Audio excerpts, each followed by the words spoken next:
Hi. So earlier in the semester, I said that I would read this book, which was a speech by David Foster Wallace at Kenyon College graduation in 2005. It's called This Is Water, and it's a cute little book. So I'm going to read it, and this is sort of for all the seniors who have finished or graduating. I don't know, I haven't read it out loud ever. I haven't read it for a while. So this is going to be whatever it is, and we're going to go with it. So David Foster Wallace was invited to speak to the 2005 graduating class of Kenyon College on a subject of his choosing. It was the only such address he ever made. This is water. There are these two young fish swimming along, and they happen to meet an older fish swimming the other way, who nods at them and says, "Morning, boys. How's the water?" And the two young fish swim on for a bit, and eventually one of them looks over at the other and goes, "What the hell is water?" This is the standard requirement of US commencement speeches, the deployment of didactic little parable-ish stories. The story thing turns out to be one of the better, less bullshitty conventions of the genre. But if you're worried that I plan to present myself here as the wise old fish explaining what water is to you younger fish, please don't be. I am not the wise old fish. The immediate point of the fish story is merely that the most obvious, ubiquitous, important realities are often the ones that are hardest to see and talk about. Stated as an English sentence, of course, this is just a banal platitude, but the fact is that in the day-to-day trenches of adult existence, banal platitudes can have a life or death importance. Or so I wish to suggest to you on this dry and lovely morning. Of course, the main requirement of speeches like this is that I'm supposed to talk about your liberal arts education's meaning, to try to explain why the degree you're about to receive has actual human value instead of just a material payoff. So let's talk about the single most persuasive cliche in the commencement speech genre, which is that a liberal arts education is not so much about filling you up with knowledge as it is. I'm going to start that over. Let's talk about the single most pervasive cliche in the commencement speech genre, which is that a liberal arts education is not so much about filling you up with knowledge as it is about, quote, teaching you how to think. If you're like me as a college student, you've never liked hearing this, and you tend to feel a bit insulted by the claim that you've needed anybody to teach you to think, since the fact that you even got admitted to college to a college this good seems like proof that you already know how to think. But I'm going to posit that that the liberal arts cliche turns out not to be insulting at all, because the really significant education in thinking that we're supposed to get in a place like this isn't really about the capacity to think, but rather about the choice of what to think about.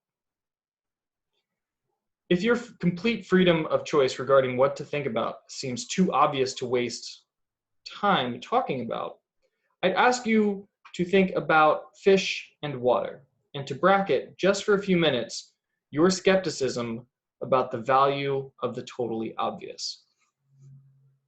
Here's another didactic little story. There are these two guys sitting together in a bar in the remote Alaskan wilderness. One of the guys is religious, the other's an atheist, and they're arguing about the existence of God with that special intensity that comes after about the fourth beer. And the atheist says, "Look, it's not like I don't have actual reasons for not believing in God. It's not like I haven't ever experimented with the whole God and prayer thing. Just last month, I got caught I got caught off away from camp in that terrible blizzard, and I couldn't see a thing. I was totally lost, and it was 50 below, and so I did it.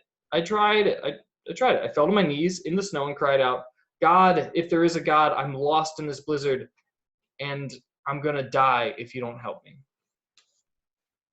And now in the bar, the religious guy looks at the atheist all puzzled. Well, then, you must believe now, he says. After all, here you are, alive. The atheist rolls his eyes like the religious guy is a total simp. No, man, all that happened was a couple of Eskimos just happened to come wandering by, and they showed me the way back to camp. It's easy to run this story through a kind of standard liberal arts analysis. The exact same experience can mean two completely different things to two completely different people, given those people's two different belief templates and two different ways of constructing meaning from experience. Because we prize tolerance and diversity of belief, nowhere in our liberal arts analysis do we want to claim that one guy's interpretation is true and the other guy's is false or bad. Which is fine, except we also never end up talking about just where these individual templates and beliefs come from, meaning where they come from inside the two guys. As if a person's most basic orientation towards the whole, as if a person's most basic orientation toward the world and the meaning of his experience were somehow automatically hardwired, like height or shoe size, or absorbed from the culture, like language. As if how we construct meaning were not actually a matter of personal, intentional choice of conscious decision. Plus, there's the matter of arrogance. The non-religious guy is so totally obnoxiously confident in his dismissal of the possibility that the Eskimos had anything to do with his prayer for help. True, there are plenty of religious people who seem arrogantly certain of their own interpretations too. They're probably even more repulsive than atheists, at least to most of us here. But the fact is that the religious dogmatist's problem is exactly the same as the story's atheists. Arrogance, blind certainty, a closed-mindedness that's like an imprisonment so complete that the prisoner doesn't even know he's locked up. The point here is that I think this is one part of what the liberal arts mantra of teaching me how to think is really supposed to mean.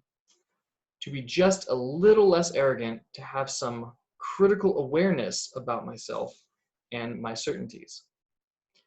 Because a huge percentage of the stuff that I tend to be automatically certain of,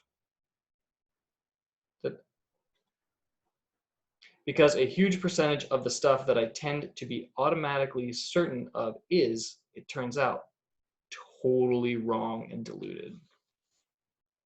I've learned this the hard way, as I predict you graduates will too. Here's one example of the utter wrongness of something I tend to be automatically sure of. Everything in my own immediate experience supports my deep belief that I am the absolute center of the universe, the realest, most vivid, and important person in existence. We rarely think about this sort of natural, basic self-centeredness because it's so socially repulsive, but it's pretty much the same for all of us, deep down. It is our default setting, hardwired into our boards at birth. Think about it. There is no experience you've had that you were not at the absolute center of. The world as you experience it is there in front of you or behind you or to the left of you or to the right of you, on your TV, on your monitor, or whatever. Other people's thoughts and feelings have to be communicated to you somehow, but your own are so intimate, urgent, real.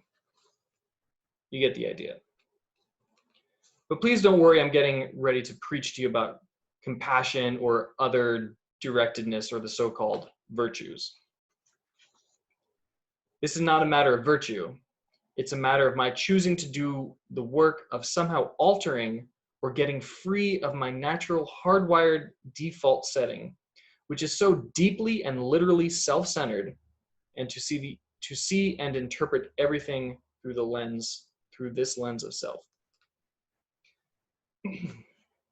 People who can adjust their natural default setting this way are often described as being, quote, well-adjusted, which I suggest to you is not an accidental term.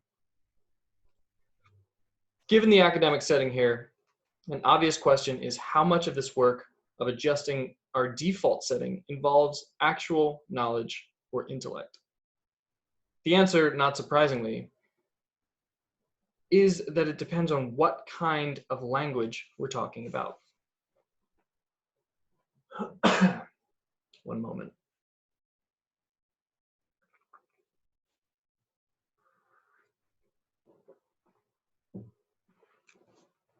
Probably the most dangerous thing about an academic education, at least in my own case, is that it enables my tendency to over-intellectualize stuff, to get lost in abstract thinking instead of simply paying attention to what's going on in front of me.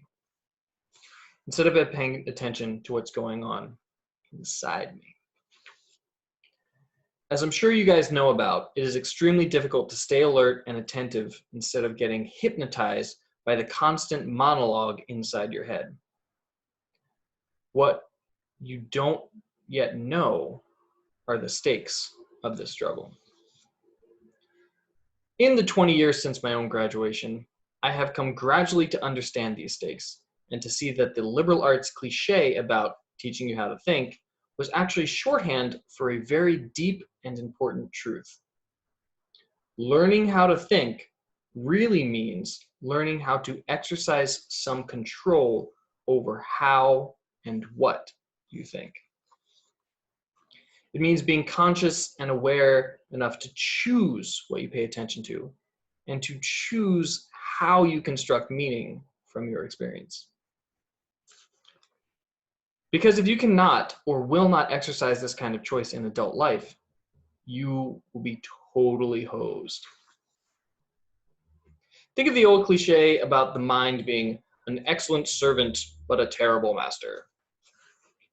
This, like many cliches, so lame and banal on the surface, actually expresses a great and terrible truth. It is not the least bit coincidental that adults who commit suicide with firearms nearly always shoot themselves in the head. And this truth is that most of these suicides are actually dead long before they pull the trigger. And I submit that this is where the real no shit value of your liberal arts education is supposed to come about. How to keep from going through your comfortable, prosperous, respectable adult life, dead, unconscious, a slave to your head and to your natural default setting of being uniquely, completely, imperially alone day in, day out. That may sound like hyperbole or abstract nonsense. So let's get concrete. The plain fact is that you graduating seniors do not yet have any clue what day in, day out really means. There happen to be the whole large parts of adult American life that nobody talks about in commencement speeches. One such part involves boredom, routine, and petty frustration. The parents and older folks here will know all too well what I'm talking about. By way of example, let's say it's an average adult day and you get up in the morning, go to your challenging white-collar college graduate job and you work hard for 9 or 10 hours. And at the end of the day, you're tired and you're stressed out and all you want to do is go home and have a good supper and maybe unwind for a couple hours, then hit the rec early because you have to get up the next day and do it all over again. But then you remember there's no food at home, you haven't had time to shop this week because of your challenging job, and so now after work you have to get in your car and drive to the supermarket. It's the end of the workday and the traffic's very bad, so getting to the store takes way longer than it should, and when you finally get there, the supermarket is very crowded because, of course, it's the time of day when all other people with jobs also try to squeeze in some grocery shopping, and the store is hideously, fluorescently lit and infused with soul-killing music or corporate pop, and it's pretty much the last place you want to be, but you can't just get in and quickly out. So you have to wander all over the huge, overlit stores, crowded aisles to find the stuff you want, and you have to maneuver your junky cart through all those other tired, hurried people with carts. And of course, there are also the glacially slow old people and the spacey people and the ADHD kids who all block the aisle, and you have to grit your teeth and try to be polite as you ask them to let you buy. And eventually, you get all of your supper supplies, except now it turns out there aren't enough checkout lanes open, even though it's the end of the day rush, so the checkout line is incredibly long. Which is stupid and infuriating, but you can't take your fury out on the frantic lady working at the register who is overworked at a job whose daily tedium and meaninglessness surpass the imagination of any of us here at a prestigious college. But anyway, you finally get to the checkout line's front, and you pay for your food and wait to get your check or card authenticated by a machine. And you get told to have a nice day in a voice that is the absolute voice of death. And then you have to take your creepy, flimsy plastic bags of groceries in your cart with one crazy wheel that pulls maddeningly to the left all the way through the crowded, bumpy, literally parking lot, and try to load the bags in your car in such a way that everything doesn't fall out of the bags and roll around in the trunk on the way home. And then you have to drive all the way home through the slow, heavy, SUV-intensive rush hour traffic, etc., etc. Everyone here has done this, of course, but it hasn't yet been part of your graduate's actual life routine, day after week, after month, after year. But it will be, and many more dreary, annoying, seemingly meaningless routines besides. Except that's not the point. The point is that petty, frustrating crap like this is exactly where the work of choosing comes in.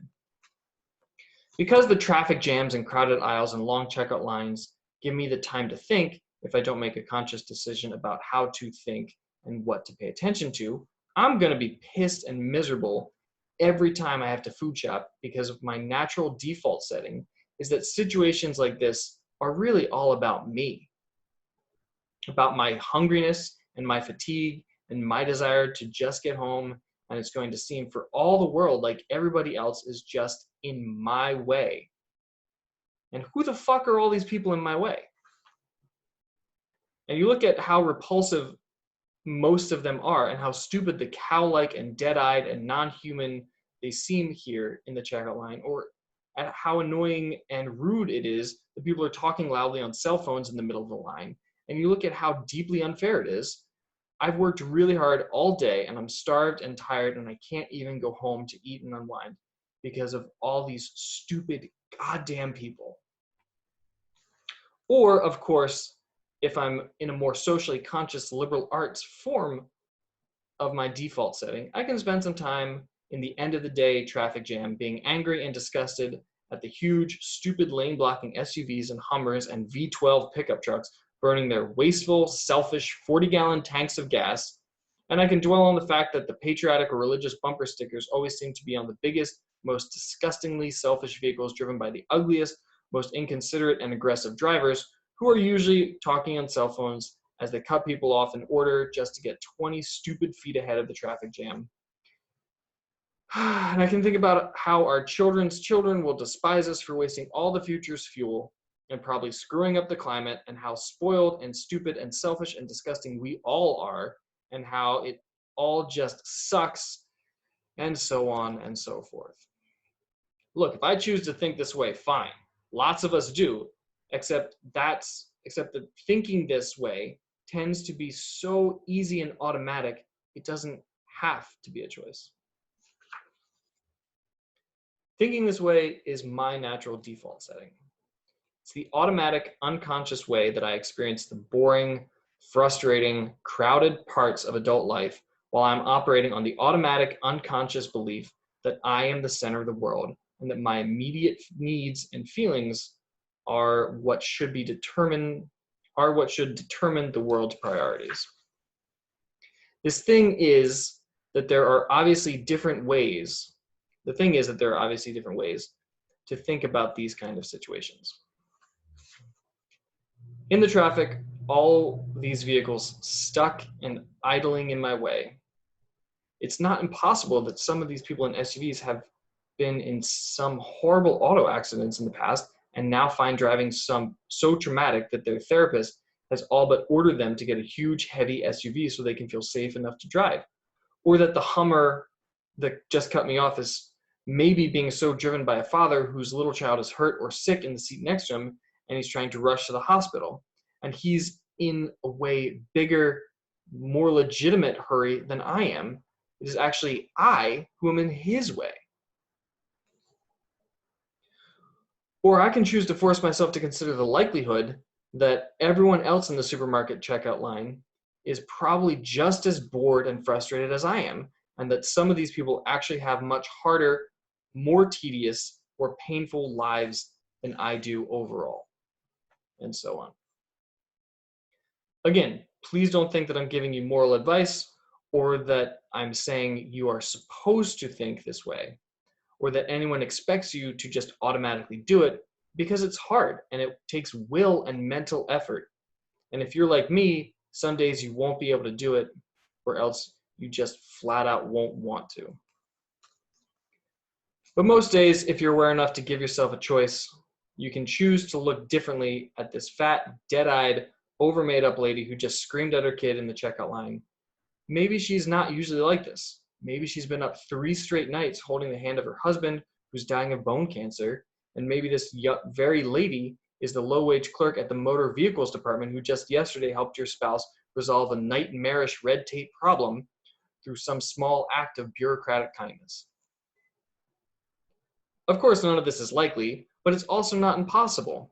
It just depends what you want to consider.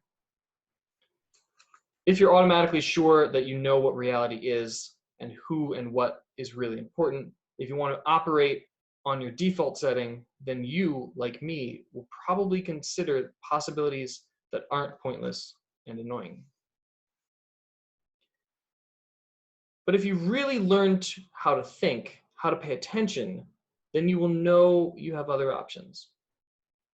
It will actually be within your power to experience a crowded, hot, slow, consumer hell type situation as not only meaningful, but sacred, on fire with the same force that lit the stars: compassion, love, the subsurface unity of all things.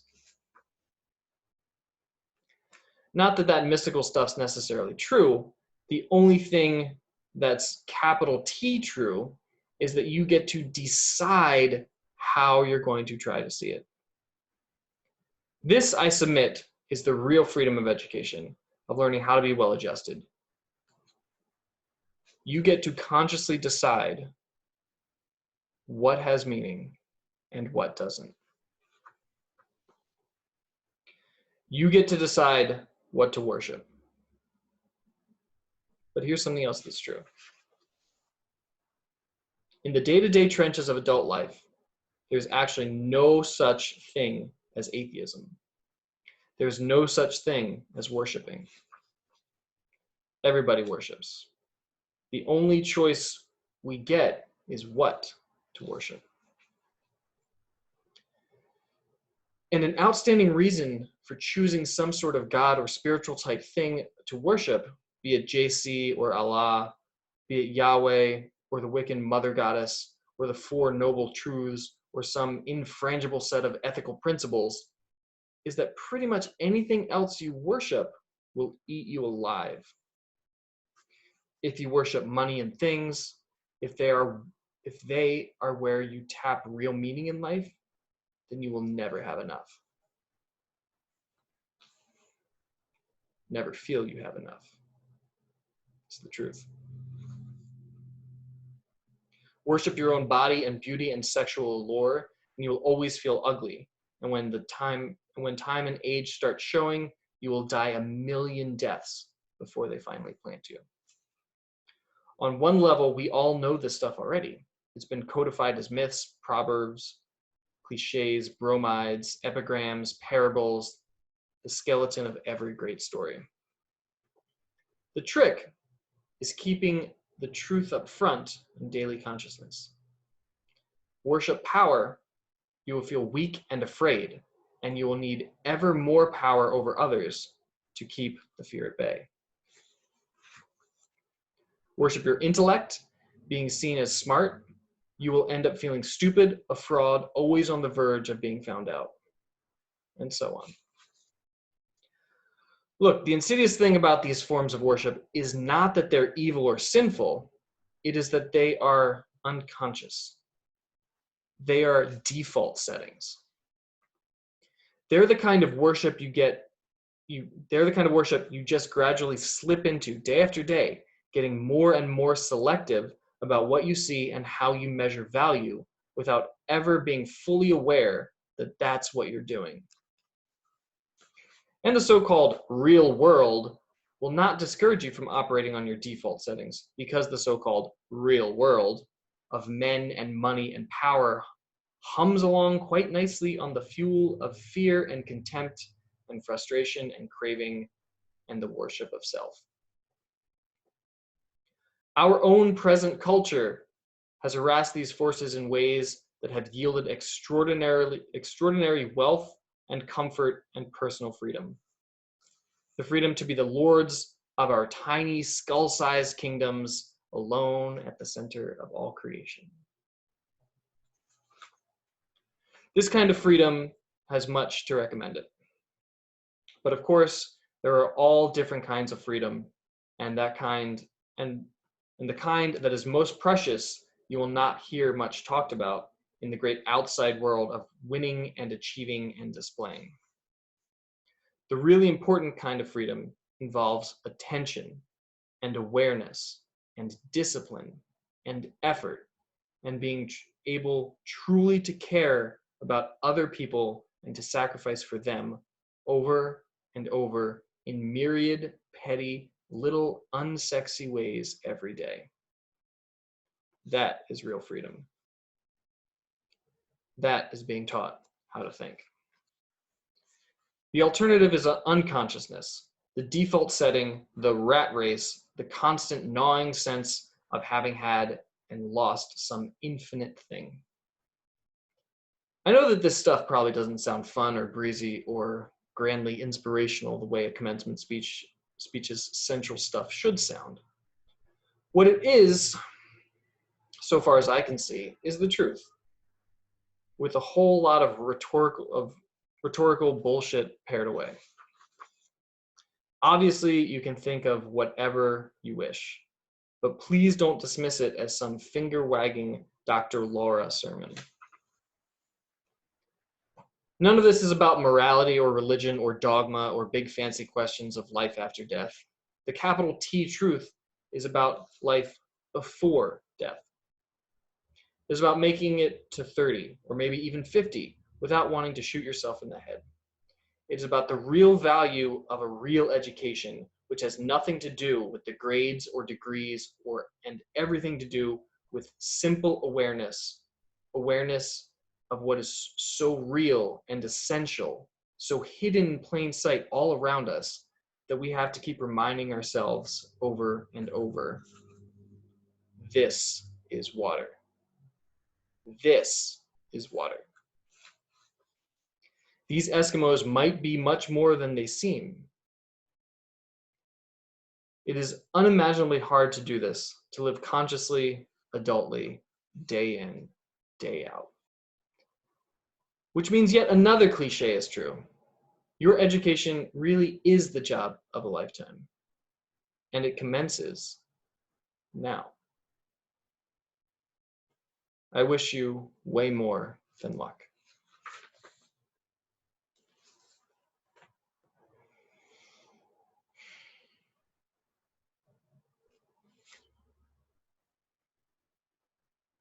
It's the end of the speech. There's a little thing on the end.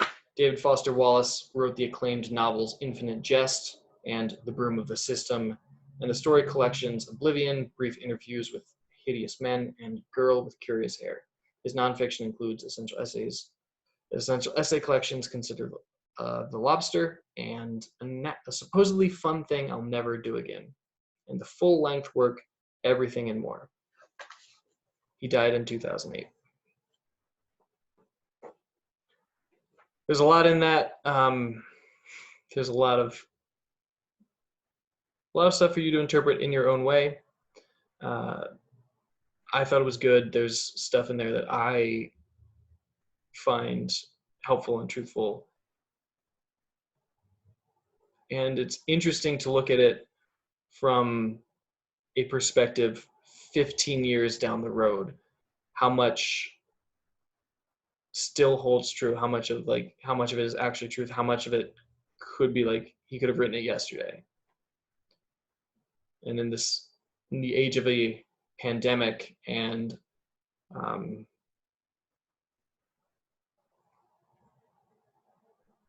thinking about what is essential in our lives and in our culture, there's some meaning to be had. So to all the members of the class of 2020, congratulations. I'm glad to have been a part of your high school experience. I hope that I was able to do something beneficial and that I wasn't horrible or bad in any way. It's your life now. You've got to live it. You've got to make your way through. Hopefully you can live adultly, consciously. It is tiring. It's very tiring, and it is also very exciting that it's yours. Congratulations.